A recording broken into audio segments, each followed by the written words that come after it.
Hello, everybody, and loving welcome from Paris. I'm Barbara. I'm a moon mother, yoga teacher, and I create the French community, Féminité and Spirituality. I'm Angelique. I'm a yoga teacher and a sexotherapist. We are happy to share with you about the divine feminine and the sexuality. Sexuality is such a taboo topic, and we would love to inspire more women to talk about it openly in a conscious, loving way, so that more people will know that it's possible to have a conscious, loving relationship with femininity and sexuality. Welcome, Teal. Hello, nice to be here. Thank you to be here. I discovered Teal about 2 years ago when I was looking for the divine feminine on YouTube. Teal has many beautiful videos on a lot of different topics, almost one for any spiritual question you have. And what I love about it is just looking at the video, you feel your vibration raising up. Oh, I love it. Thank you, Teal. Teal was born with extrasensory abilities such as clairvoyancy, clairsentience, clairaudience, and the ability to manipulate electromagnetic field and the ability to communicate with thoughts form. Teal is really one of our favorite spiritual teacher, and we're delighted to do this interview today. So to break the ice, let's begin with a funny question. We've heard that French people are the best lover in the world. You know, we're the inventor of the French kiss, so what do you think about it? I would love to think I could give French people a run for their money, but to tell you the honest truth, even though I've never made love to a French woman before, I have made love to a French man, and I will tell you that it is the best. Oh, really? Yeah, in fact, it's actually one of my jokes, is that I tell people, like, French people are the best lovers on earth. So I'm going to second the motion. Okay, so there.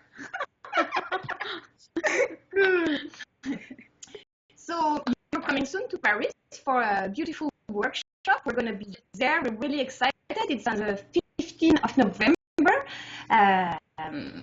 Thank you very much. We can't wait to see you. So, Angelique, you have your first question? Yes. So, His Holiness, the Dalai Lama, has said at the Peace Summit in Vancouver that the world will be saved by the Western woman. What do you think about it? And why the Westerners specifically? And what can we do individually on a practical level to support this claim? I think that there's some real point to that particular statement, because what we have watched is the world is essentially dominated by Western men, and we have all seen how that went. It went way out of alignment. Now we've got these really unhealthy power dynamics within the world. And the Western woman is the one which has become, in the recent past, the most liberated. Even though you'll probably, over the course of this particular video, you'll even hear me say that womanhood has swung the pendulum to the opposite degree, where it's become unhealthy, because most women in the Western world have become more like Western men to try to compete with Western men. But I also feel like because we have managed to get out more so than the rest of the world from the patriarchy system, we're the ones which are expanding the fastest. And so if the Western woman finds a way to embrace femininity, yet remain in this kind of more empowered state, which we tend to be in, then we are the ones that will restore the balance, 100%. And I would love to think that all people, regardless of whether they're female or male, play a major role. I think that when we're looking back in time at this particular juncture, we will see that the collective consciousness that really did progress our world forward the most is the Western woman. Okay. Thank you.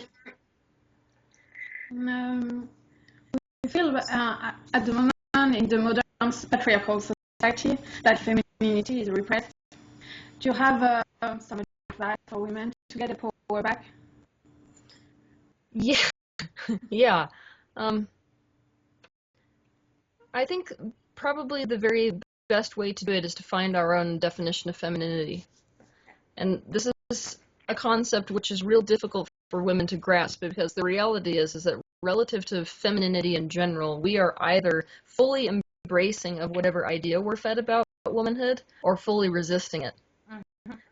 So, you know, the women's rights activists, they actually fully resist femininity because they're resisting the mainstream definition of what that means. Then if you were to like swing down to the, I don't know how it is in France, but like in America, if you were to swing down to certain areas of America, you'd be like in what they call the Bible Belt, which is like a place that's very religious. So those women, they fully embrace whatever you say femininity is, even if it has nothing to do with that. So I feel like the way for us to gain our power is to really look at what do we genuinely want. I mean, most women are disempowered because that's not a decision we are allowed to really think about. The women who are disempowered, they just step into a role that's expected of them, and then they continue to play that out over the course of their life. So I think that if we can really ask ourselves as women, like, what do I want as a person, separate from what is expected of me? So it's not about whether I should be a mother or I should go to college or I should fill in the blank. What is it genuinely that I want for me? It's because women tend to be, and this is how our role over the course of humanity has been, that we're the nurturers and the caretakers. So what are we separate of caring for other people? That's something we got to ask ourselves. Or in the first place, is that a role we want to play? Because that might be one woman's true divine expression, is like, you know, caretaking children or doing something of that nature, but it may not necessarily be that way for every single one of us. So I feel like we have to, as women, question our definitions that we were fed of what a woman is. Yeah. So I have this exercise that I like to have women do where they sit down and they literally just ask themselves, being a woman means, you know, does it mean high heels? Does it mean pink lipstick? Does it mean taking care of the family? I mean, literally every association that you have with woman, you write it down. And then you examine each one of them for, is this really something that I want to have be a part of me? Because like one woman might look at that and be like, I don't want to wear high heels, that sucks. Like the only reason I do that is for men. Another woman might be like, I love those, like let's go ahead and do that. So that is exactly how it works with divine feminine, which is that the divine feminine will express itself differently through one woman than through the other woman. So instead of making like a blanket statement and saying femininity is all like this and this is what it should look like, we need to individually figure out how to channel that expression through us. Make sense? Yes. Absolutely. This makes me think to my next question. It's more about sexual relationship because you realize that we're following right along with stereotype, right? I love this. It's like the French, sex and food, right? Yeah. Okay. Yeah. And often women feel pressure of having sex, even if they don't want to with their partner, and they do it because they're just fear to be abandoned. And what can we say to those women to get in tune with their desire and take their power back and find a healthy relationship with the sex and their partner? Well, what we got to understand about a relationship in general is that it always breaks at the weakest link. So let's say that communication is the weakest link. That's where you'll start to see the breakdown in a relationship. So it just so happens that when it comes to females, their weakest link is often their sex drive. So if we have got that thing going as women where we just don't want to have sex with somebody, there's a bigger issue that is underlying our relationship. So I would not even focus on the sexuality, to tell you the honest truth. Yes. I'd be like, why do you not want to connect with this person? Like, what is really going on there? What are the deeper emotional issues going on there? And we have to be able to bring those up and talk about those. But I mean, as a woman, it's really, really scary to do that because, like you said, you're afraid that like you can't have issues or you can't be dramatic or fill in the blank because this guy's going to just take off on you. But I think that if that's the kind of, I mean, there's really, you get to make a decision whether you want a conscious relationship or not. So it comes down to a woman really asking herself relative to the relationship she's in. Do I want to continue on with a relationship where the real me is not received? Because if the answer is yes, then by all means have a miserable marriage. But like, if the answer is no, then that partner has got to be willing to have open communication about the issues in the relationship. They've got to be able to receive you exactly as you are right here in the moment. And that means we have to be brave enough as women to expose ourselves how we are right now in the moment. And I've never seen a woman, by the way, get too tired for sex or, all this other stuff that we like to make excuses for. Every time I've seen a woman play that game that you're talking about, it's always like, I feel like there's something missing. And so I don't want to extend myself to be seen by you. Really interesting. You guys look so uncomfortable. You're like, ugh. Yes, we are a little. Why? I'm interested as to why.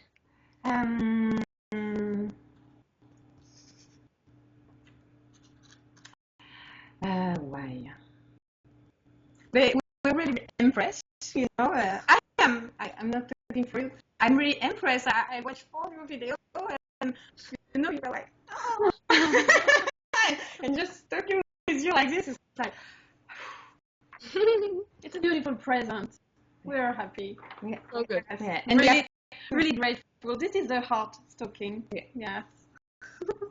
Good. So next question. It's about the violence. With so much violence and war in the world right now, do you think the raising of the divine feminine could help to bring back peace and harmony? Yeah. Like 100%. So masculine energy, if you just simplify it completely and separate the concept and you were just to watch the energy of male versus female. Female energy moves more like water. It's actually more receptive. It almost pulls things towards it. Masculine energy, it drives itself forward. It's very arrow-like. So if you think about violence and war, it's that clashing, that collide. It's a forward-moving energy. And so absolutely, if you added more receptivity to the energy in the universe, you would balance the energies out and you wouldn't see that deviant form or shadow form of the masculine energy. Now, what we have to understand, I really want to get this across to people 100%, is that we have never in our lives seen in alignment masculinity. So we cannot tell the story that masculinity is in power right now. It is not. This is not empowered masculinity. Regardless of whether or not they have control, being in an empowered state is totally different than being in control. Masculinity in its out of alignment state is in control right now. But it is not empowered. Because the divine masculine energy, when it's empowered, is an encouragement. It is not I'm going to destroy you for the sake of me being on top. That's what happens when the divine masculine gets scared and insecure. So men get aggressive, women get passive aggressive.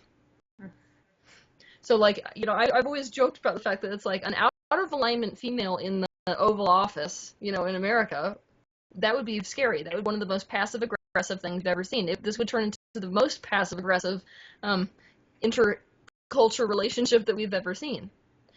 But if femininity is capable of coming into a state of balance, meaning that we're not the ones that are playing the power game like men, and we're also not coming in with the out of alignment shadow aspects that women tend to exhibit, if we literally are going to come in with that power that's natural to us, then yeah, it can take a serious edge off of this male violence. And by the way, when women are really in alignment with their power, it does not scare or intimidate divine masculine. That's another thing we have to get also. I want to end this idea essentially that the imbalance is because they both, there has to be some sort of men have to lose power and women have to gain power. That is like the dumbest thing ever. That is not how it works in this universe. The way that it works is masculinity comes fully into its divine expression. Femininity comes fully into its divine expression, and you see the natural balance happen because those energies are so incredibly complementary. So I want to see a rising of both, to tell you the honest truth. But when I look around, and it would be fabulous if we got men to do that, because why? Because if men came out of their out of alignment masculinity, out of the control dynamics that they are in, then it would be much easier for femininity to blossom. But it's like, which one is going to be more likely to step into the in alignment state? And I think I personally am going to go for women. I 'cause that's what I understand, and I also think that we have. I think it's very difficult for women to sort of move sideways of their emotional current. So when we're out of alignment, we tend to break down first. Like, we're the ones that are like, I can't do this anymore, I'm done. So basically, I feel like as women, because we can't really put it all on men. As women, we should really be the ones that are like, you know what, I'm coming out of the power control dynamic. I'm not gonna keep fighting you and vying for power. I'm just gonna literally step into whatever my divine expression is. And by doing that, we essentially end the gender war. Mm-hmm. Yay! That was a long-winded answer. I could have just said yes, but you know.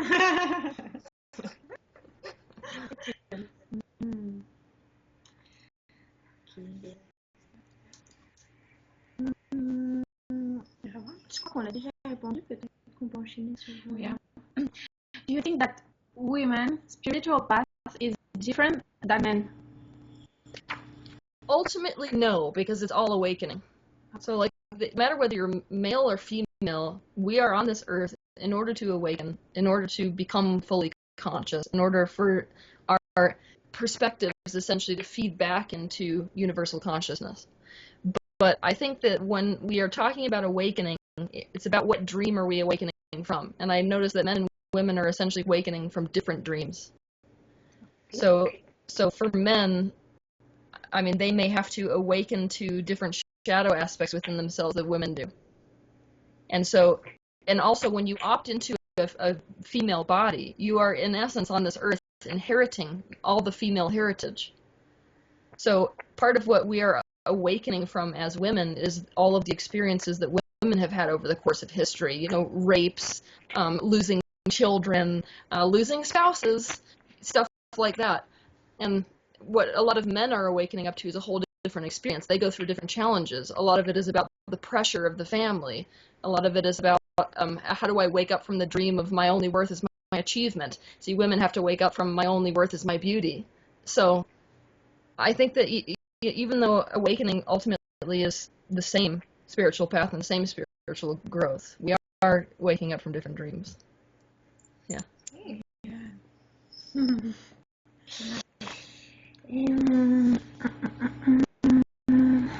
Sexuality. Let's talk about sexuality. Okay. Let's talk about sex. Okay. And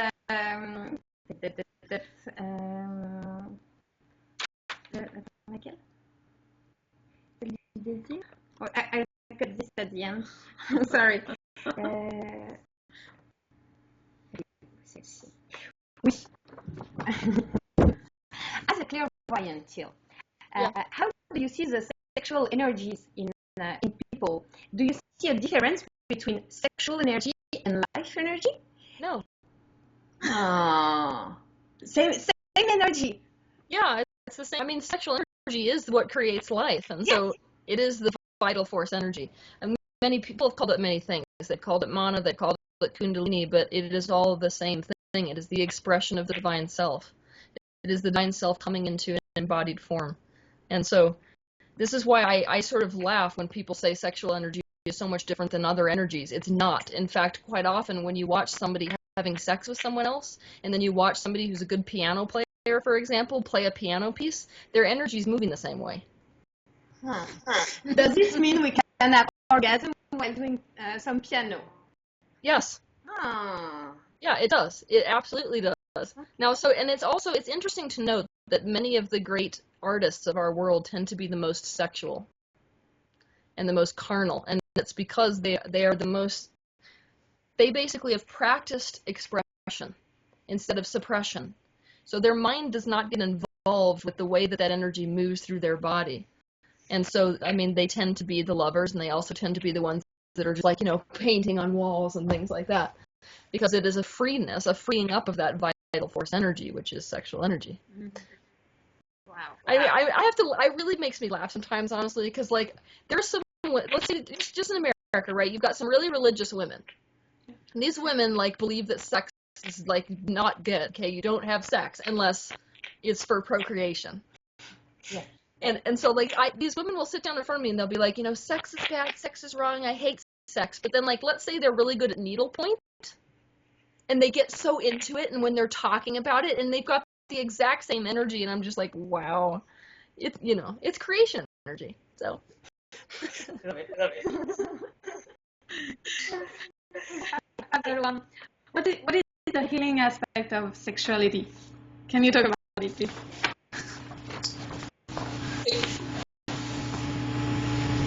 We can't hear you, Teal. Okay, how about now? Yeah. This is Skype. Welcome to Skype. I'm gonna have to pull my energy back. Okay. When you are in the act of sex, and I'm literally gonna just pretend that for the sake of this conversation, unless the conversation steers otherwise, we're talking in alignment sex. Yeah. So that means that like there's no real kinky deviance going on with the mental field. You're just perfectly in alignment. Mm-hmm. Then what's healing about sex there essentially is that in the moment that you are making love, you are losing the ego completely.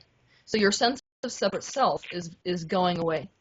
And so what you'll see when two people are making love is that their chakras will all begin to just spin open. So it's almost like they become boundaryless. Now what happens when all of your chakras open and all of the energy channels is that you are allowing 10 times the energy to flow from, and this is divine universal energy, to flow through the body. And that's going to affect every single cell in your body. It's going to affect your emotional field, your mental field, all of it. Which is why people have used sexuality for years, not only as a modality of healing, but also as a modality, like a modality to reach enlightenment, if you want to know the honest truth. That's what Tantra is really about. Mm-hmm. So that's ultimately the healing mechanism. It's that you're opening up to universal energy. It's the same as opening up to a miracle. I mean, it just essentially looks the same on an energetic level. It's a cleansing, completely. And does this mean that with masturbation I could reach awakening? Yeah, I think potentially. That's cool. Potentially one could. It's just that, do you want me to tell you why it usually doesn't happen that way? Yeah.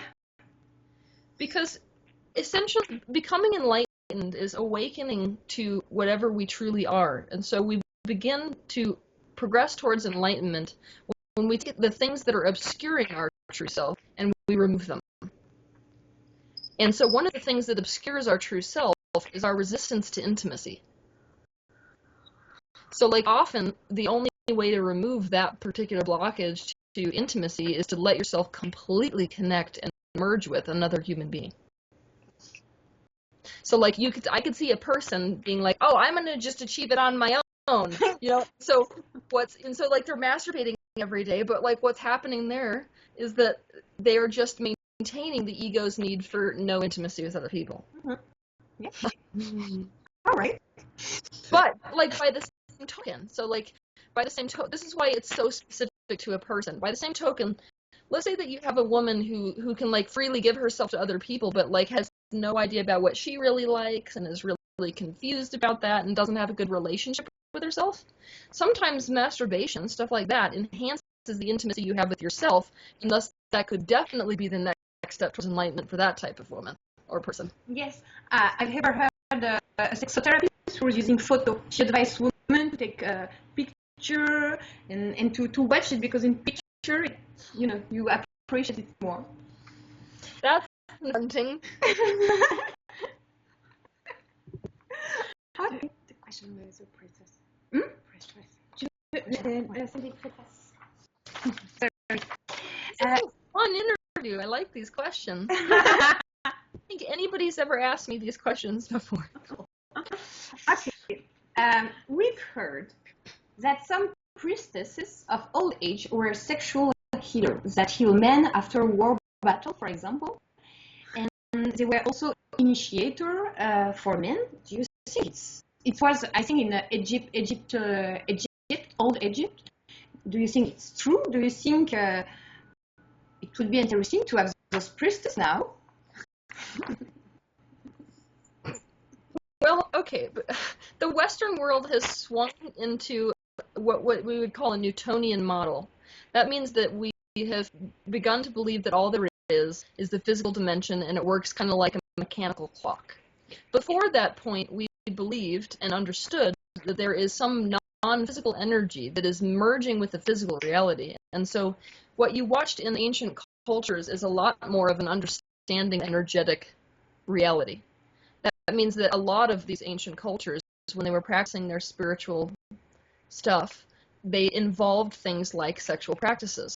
They were able to recognize the fact that there was some kind of energy, some kind of power there. So yeah, they existed, and they existed far past Egypt. Okay. Yeah, there are many that are still practicing, like it handed down through generations, still practicing. Sexual energy has the capacity to heal.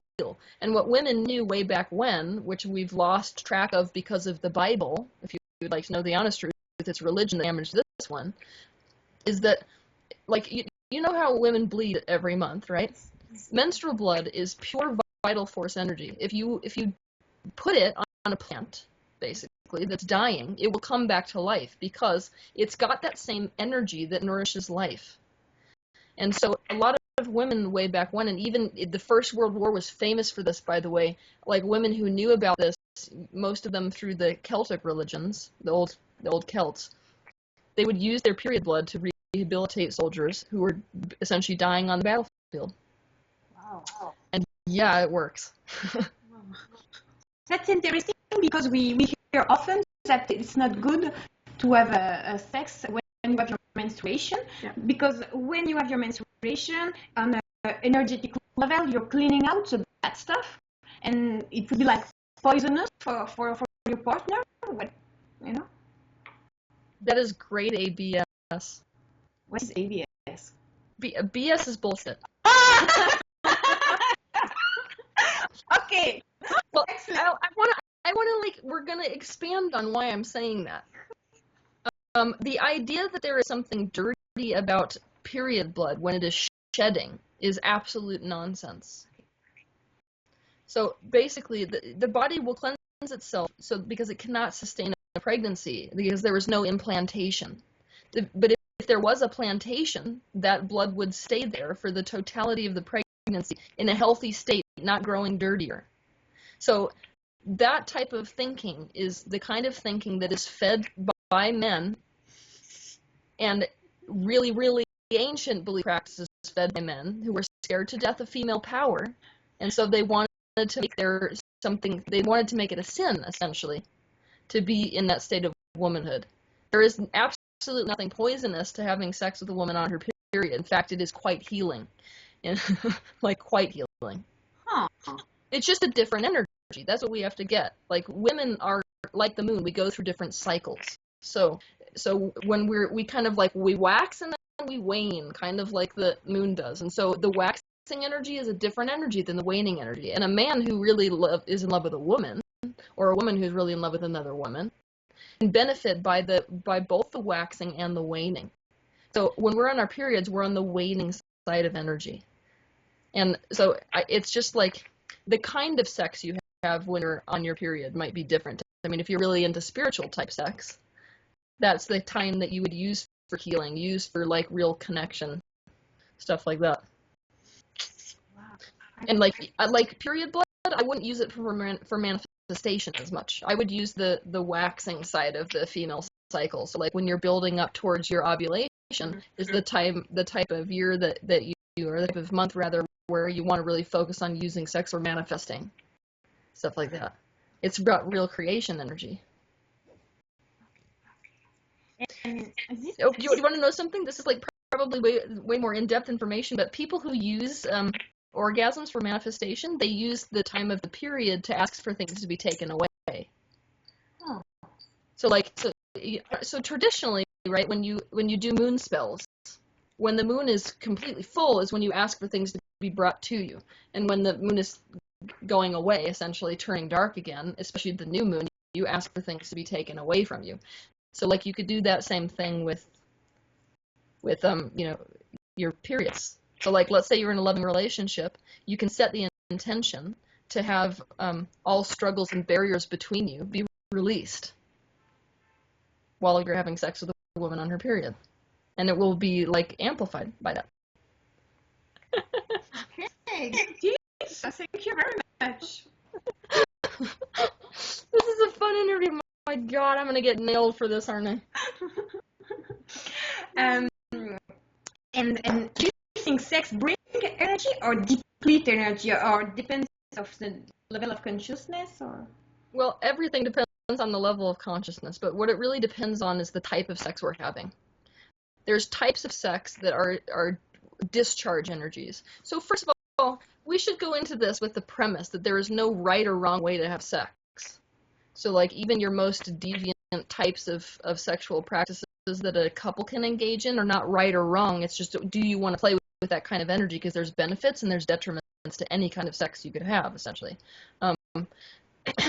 In general, if you committed to spiritual sex, you are the kind of person who's not about sex for the sake of discharging energies. You're more about sex for the sake of having that come into and enhance your energy so that you can then use that in your reality in whatever way you want to use it. So the types of sex that tend to deplete us are the ones where we don't have that connection. I call it mutual masturbation. It's in fact what most people think sex is about.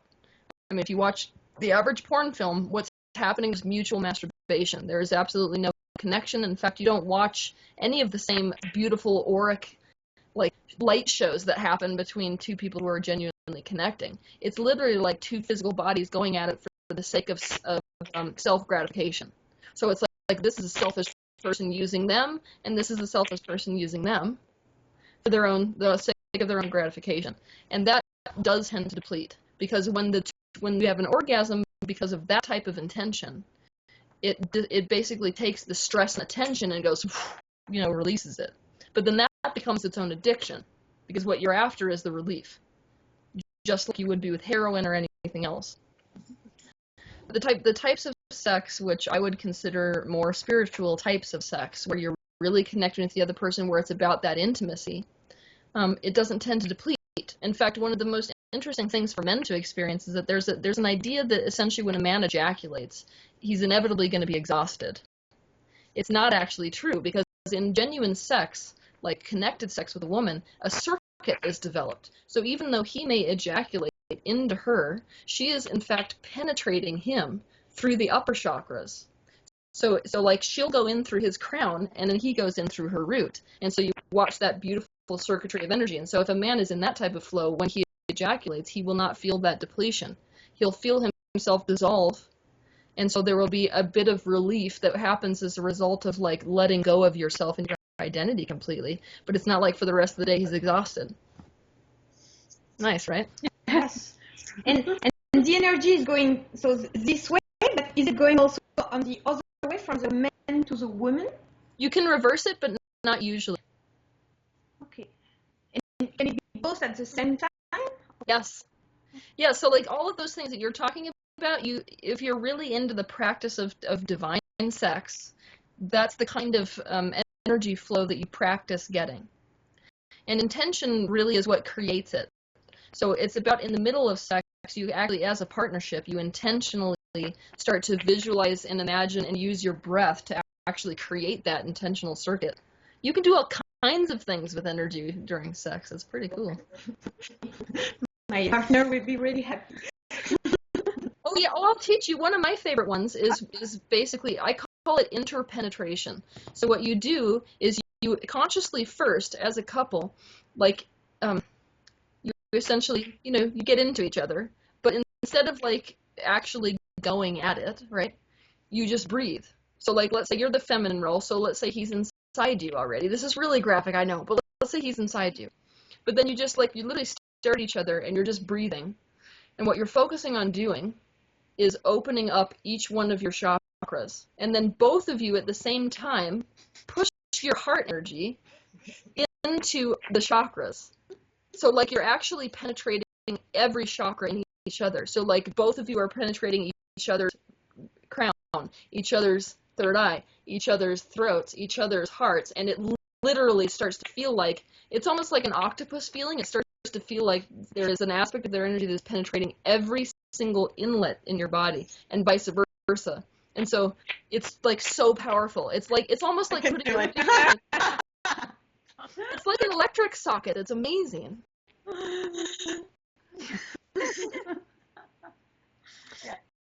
I should have been a tantra teacher. Let's work out together. I love how I'm like bouncing around acting like this is normal information. Everyone else is like turning red and I'm like, oh, you know what's really cool?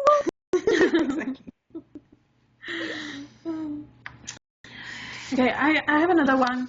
Yes, about sexual trauma. When people live a sexual trauma, how to heal or to be able to live a fulfilled sexual life. You know, to begin with, I think a lot of us have to reject it. I know that sounds kind of odd, but most of us, when we have been sexually traumatized, we've been traumatized because we couldn't say no. And so we'll go through a phase of healing where we literally have to be like, no, and in fact, it's my decision to not even have this be a part of my life. And once you get the fact that that's a personal choice, what you'll notice is the progression of healing will take you in the direction of partners who you actually naturally want to connect with.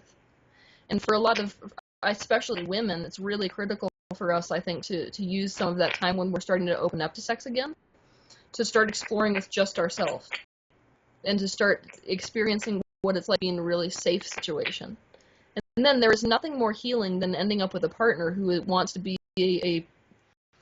let's say, a participant in that healing process. So that means the way that they touch you is loving. That means that they're always keyed into emotionally how you're reacting to what they're doing. And it can quite literally rehabilitate you. So, I mean, it's kind of like if you have a bad experience with anything, replacing that with a positive experience is what is ultimately going to teach you that the whole totality of sexuality is not dangerous and bad. So I think that, though, like, when I see a lot of people who have come through sexual abuse, myself included, it's the emotional component of abuse that's 10 times worse than the physical component. So quite often when you take care of the emotional component of abuse, the sexual component just follows suit. Okay. It's not like a woman's totally healed emotionally and is still just like, I hate sex, I don't want to connect with someone, you know? Because like sex is a natural byproduct of being in alignment. That's what we have to get. It's not a sin, it's not out of alignment. Naturally, what will happen when you are in a state of pure appreciation for something else is that you will take the other self as the self. And so like, let's say that if I'm looking at you and I'm feeling a natural sense of total appreciation for you, then what starts to happen is a gravitational pull. And so naturally, what will happen is a kind of merging or fusion. And that merging and fusion is such a natural expression that we could say sex is a natural expression. So if there's something that has happened to that natural expression, it's not really about the thing, the sex self, it's about what's behind that's prohibiting that reaction. So like my fear might do that. I might look at her and be like, she's going to hurt me down the line, and I absolutely know it, and I know that because of personal experience. Right then when you feel that energy, I've pulled my energy back, so I don't want to merge with her. So like if you work on an emotional level with people who have had trauma and they start saying, oh, maybe I could trust this one person, their energy starts to kind of curiously come forward like that. And then they will naturally feel the urge on a physical level, because sex is really a symptom of alignment. So that symptom will go away, and you'll start to see that expression come out again. Make sense? Yes. It's like laughter. We can't say, like, how do I work on, oh, this is the best way to explain it, y'all. I figured it out. Okay.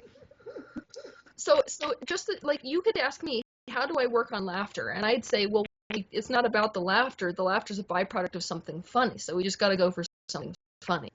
So that's exactly what sex is. Sex is like laughter. It's an expression that comes from something that's like a predecessor. And the predecessor is emotional alignment. Okay. Yeah. Makes sense. And then let's talk a bit about desire now. Okay. And especially in a long-term relationship. Okay. Because often we see people who lose their desire, and we've all heard about lingerie or striptease to bring back the desire, but we feel there is more than that. And what do you think? How we can keep the fire alive? You got to introduce excitement into the relationship, and we assume that excitement is all about sex when it really isn't. So, like, let's say I had the average couple who were totally bored with each other. It is quite possible that their own personal expansion has taken them in different directions, and then that's the way that they would progress. But often, let's say I was going to put them in a scenario that was out of the ordinary, it doesn't even need to be grave. Let's say I just fly them to another country where they're out of their element and there's some really exciting things that are going on. Just shaking up that excitement is enough to restore a sense of connection between those two people. They also have to have mutual respect and see that there is something that this person's fulfilling for me that I'm not fulfilling for myself. Makes sense? For us to fulfill each other in a partnership, we can't be a one-person show.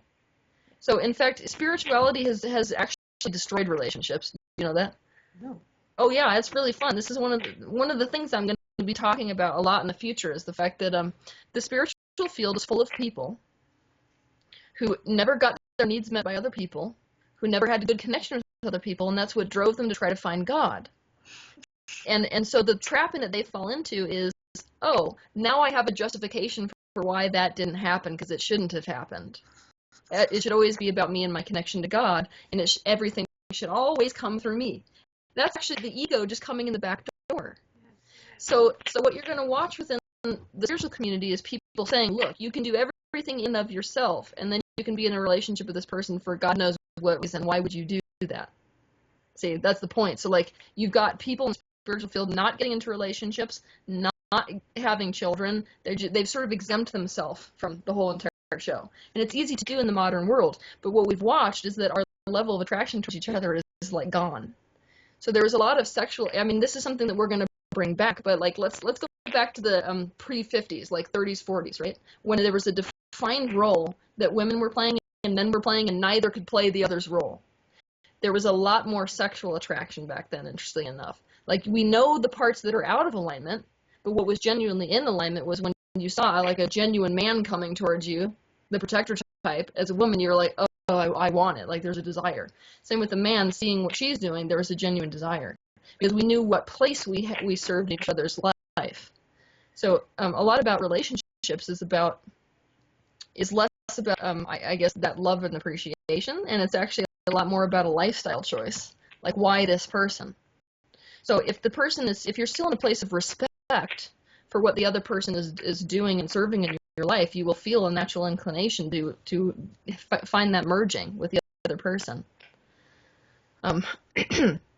You will watch sexual energy, that serious passion thing.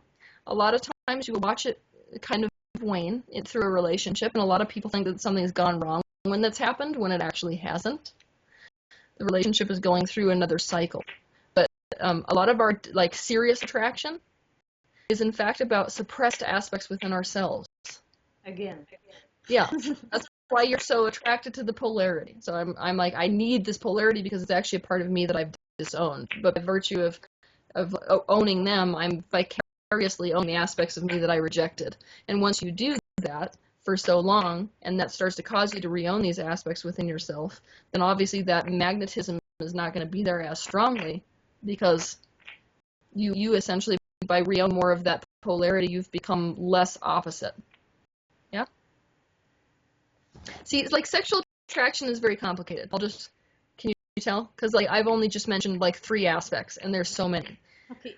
But yeah, keeping the love alive. I feel like the lingerie and all of those things get the other person going. Often, even though it works in the short term, it tends to backfire in the long term, because you start to feel like you have to put on a show in order to be wanted. And what I watch in women specifically is that when they get into that modality of getting their partner to be interested in spicing up the sex life again, about 2 months down the road, they're in tears crying about the fact that no one loves them anymore. So, and what I've actually found this very interesting. Oftentimes when you get into one of those lulls in a relationship, if you can get into a real conversation, a genuine conversation about the way that's making you feel about what both of your genuine wants are, I have actually watched couples in the room with me start to develop those sexual attractions again, just based off of the intimacy level of that communication. So, and men included. I've had a lot of men actually just get erections when their wife is talking to them on that level. So I think that we're going to undergo a sexual revolution, essentially, where what we thought needed to, did turn us on or whatever is going to get challenged. And we're going to start seeing that sexual energy has a lot more to do with genuine intimacy than it does about whether a girl's wearing sexy lingerie or whether a guy's like totally covered in muscle mass or whatever. Cool. Yeah. Thank you. You're like, oh, I'm like. Jill, at the clairvoyant, how do you see the relationship between men and women in the future? How do you see the evolution of the family? It's gonna get weird. Yeah. Yeah, I'm quite sure it's that. I would love to. What I want to have see, like I said in the beginning, is women really owning their femininity and men really owning their masculinity. And I think that's the most in-line thing for us to do. But in the future, in the near future, that's not what we're a vibrational match to as a world and as genders. What we're a match to is even more blurred lines about where gender ends and begins. So what you're going to watch is let's say to the health degree, people stepping into whatever makes them feel like the best naturally. So like you'll see very weird relationships where like a woman is fully playing the male role traditionally, and the male's fully playing the female role traditionally, and also a lot more transgender stuff like that. The family is going to trend by virtue of necessity much more towards a tribal society.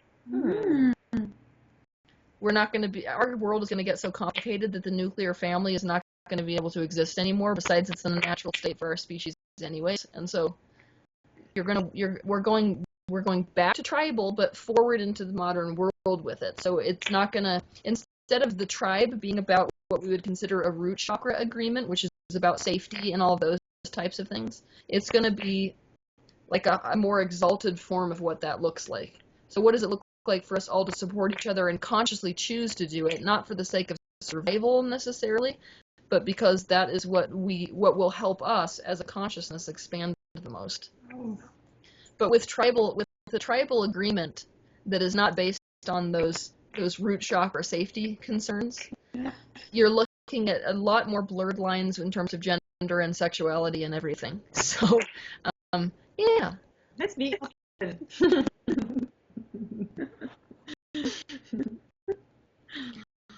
People will open up sexually. It's the inevitable direction that we're headed.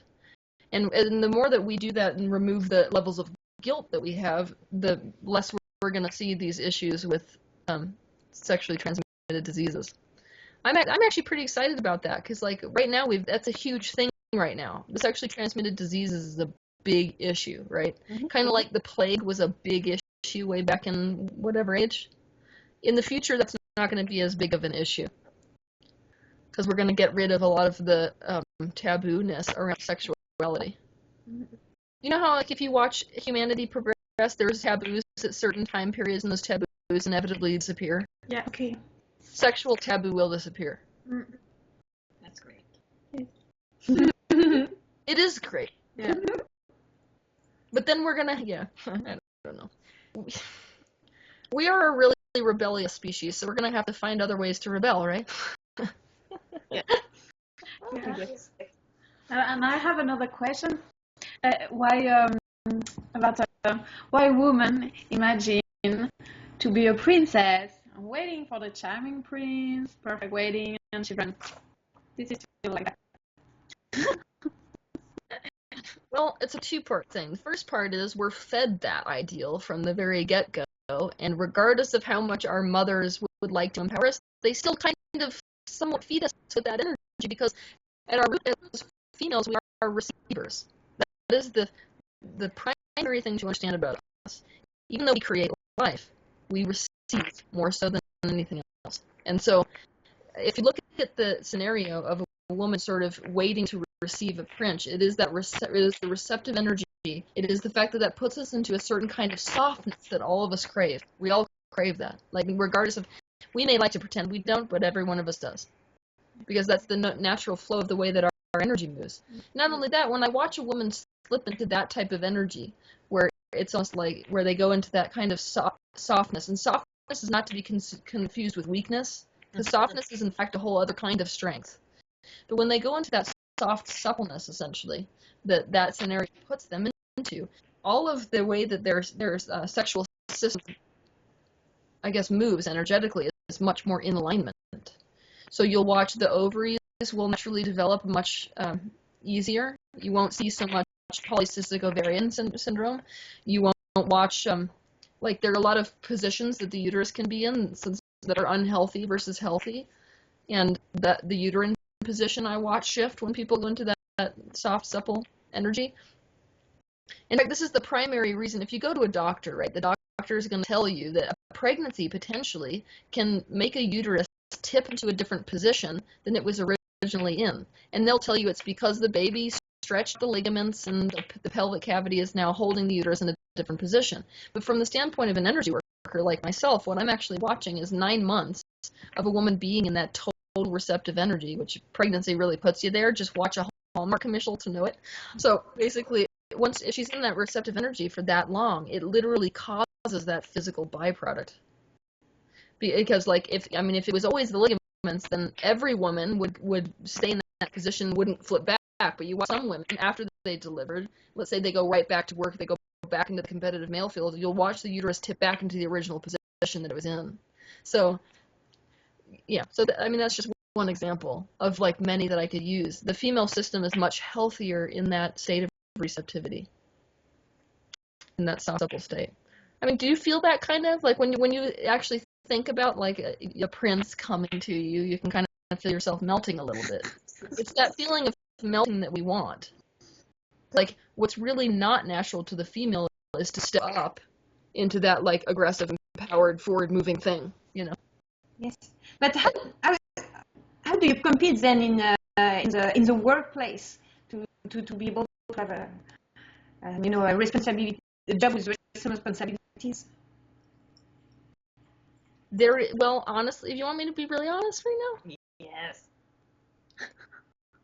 The way the current world is functioning, including the way that we have to compete for jobs in the workplace, it is not innate. It's not a female construct. So, like, if you're going to participate in that type of a construct, you should just know in advance that you are literally entering a male field, and the energy that's going to be required of you is masculine.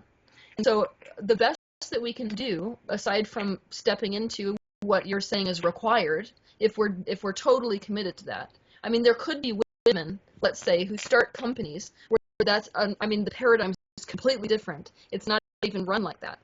And that would be, perfect and awesome. But if you have to step into a competitive male-driven field and you're determined to do that, then what you really want to do is introduce some traits, like the divine feminine traits, as many as you possibly can into your life in general. So like that means, let's go over what some of the divine feminine energy is about. It's about renewal. It's about receptivity. It's about creation, openness. It's about love, understanding, compassion, insight. Wisdom is in fact a divine feminine trait. Forgiveness, connection, harmony, and sensuality. So how do we introduce some of that to the workplace? So for example, if I'm on my break as a female, and I'm in a real fast, high-powered moving world, and if I have any amount of free time, I might paint, for example. And that painting might bring that sort of softer creativity into my energy field, so I'm not completely transitioning into that male field, completely denying the female aspect of myself, and then getting out of alignment. And like nurturing is an interesting thing too, because it doesn't necessarily mean nurturing children. That nurturing energy might be towards the people who are under you if you're a female boss. So the energy can shift from how do I micromanage to how do I nurture these employees of mine so that they deliver the best results. Do you see how that's a completely different way of looking at the scenario? Yeah. I like it because we can apply it directly in our job now. Do you have a last question, Angelique? Also, I should mention. Yes.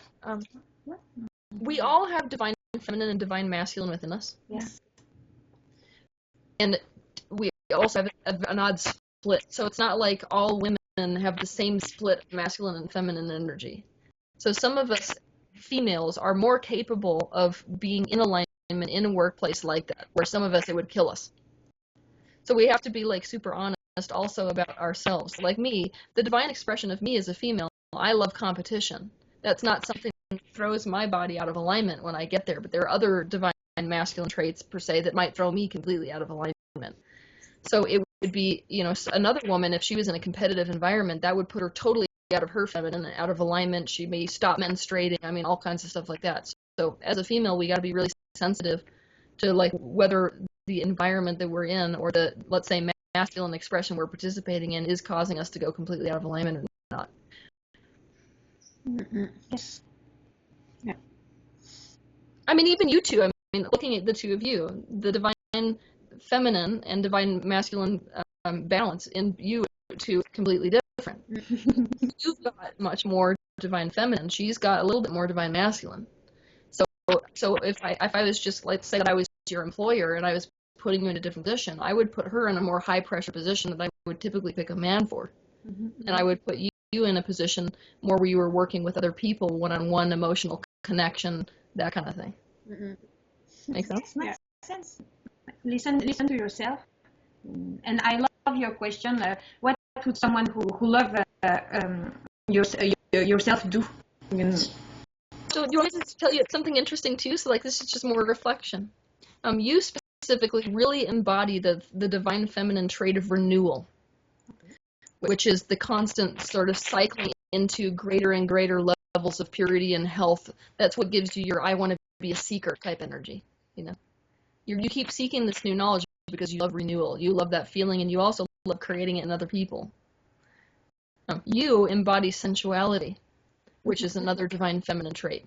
So it's about how do we really get into like the appreciation of the things that our senses are bringing in on a touch level, on a taste level, on a scent level, on a sight level.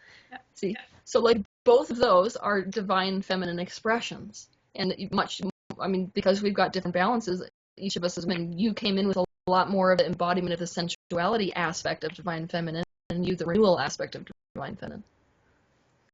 So you can feel that present within your own body. So like to own our own divine feminine means let's fully commit to that. You know, as long as you recognize it as yours instead of just me telling you that about yourself. If you recognize it, it means you can get into sensuality. I mean, you're the kind of woman who way back in the day would have been like really good making tinctures and like love potions and things like that. Yeah, you see.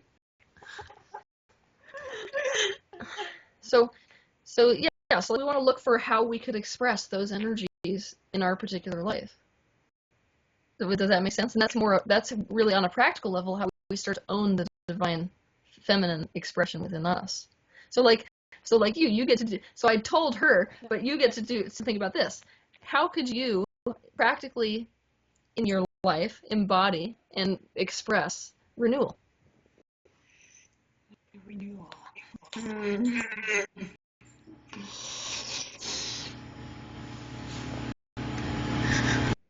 You don't know it. I don't know yet. I don't know yet. Do you have a community on Facebook? Yes. With the community, with Facebook, but Talk about it. I just post every day an inspiring post for women to embrace their femininity and their powers. And she had a lot of followers on Facebook. 50,000 people follow his page since 2 years now. Yeah. Yeah, so way back in the day, you might have been the kind of woman who, say, would host a coming of age ceremony for young girls. Yes. Because I'm working that's on it. really like actually. Oh, there you go. See, because that is a form of renewal. We're becoming something new. It's kind of like the expansion. It's the form of expansion that it takes place within the divine feminine. So those cycles, you're going to be very in tune with those cycles. So yeah, you both of you are pretty much already doing it. It's just like to what degree are we conscious of it? Thank you, really, really much, Teal, for your time. We're really glad to attend your workshop on the 15th of November in Paris. We'll continue to follow your video on YouTube. Yeah. You have a book also. Is it coming up in French or? Yes. Yes. Can you tell? Yes, and if I could get my French publisher to get back to me, that'd be nice. But like, hopefully the book will be there in French. Yeah, it is, and it's published in French. Okay. And I just don't know where to find it because I don't have any of those details. But my book is called Shadows Before Dawn: Finding the Light of Self-Love in Your Darkest Times, and that's the whole point of the book, is how to love yourself. Because, like, quite frankly, I'm really sick of people saying you should love yourself, but not how. Yes, how. So Yeah. everything explained in a practical way in this book and coming soon for the French speaker. Thank you very much again for your time. See you soon. So how do you think that went?